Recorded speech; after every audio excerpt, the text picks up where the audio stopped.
السلام عليكم ورحمة الله وبركاته. ازيكم حبايبي، عاملين ايه؟ يا رب كلكم تكونوا بخير.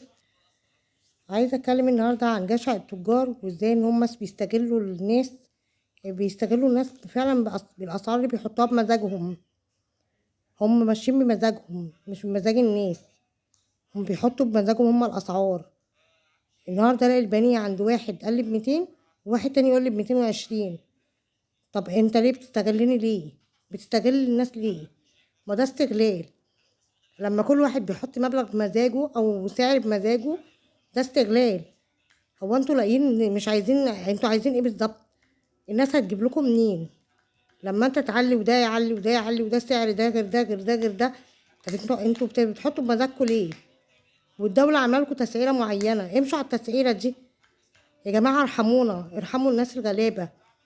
حتى العيش نروح نشتري العيش برضو ونقول يعني كده، يعني اقل اسرة يعني لو مكونة من 4 افراد بيجيبوا لهم بكام عيش في اليوم؟ ب40 30 40 جنيه عيش. طب ما لما يجيبوا 4 عيش ب30 40 جنيه هيجيبوا الباقي منين؟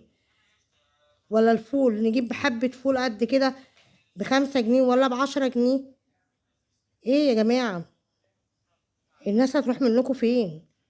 يا جماعة احنا مفيش مرتبات اصلا ما بتقضيش عشان انتوا تزودوا بمزاجكم. يا ريت التجار دي يسمعوا كلامي دوت ويفهموا اللي احنا عايزين نقوله. اتقوا ربنا فينا. ارحموا من في الارض يرحمكم من في السماء. اتقوا الله في الغلابة. الغلابه دول هيجيبوا لكم منين لما انت كل واحد تاجر كده، ودوت يحط مبلغ وده يحط مبلغ وده يحط مبلغ وكل واحد يحط سعر على نفسه؟ طب الناس هتجيب لكم منين؟ ما ناكلش بقى خالص، ما فيش اكل خالص. لما العدس وصل بقى ب80 جنيه وبحاجه و70 جنيه، العدس بتاع الغلابه، احنا هنعمل ايه؟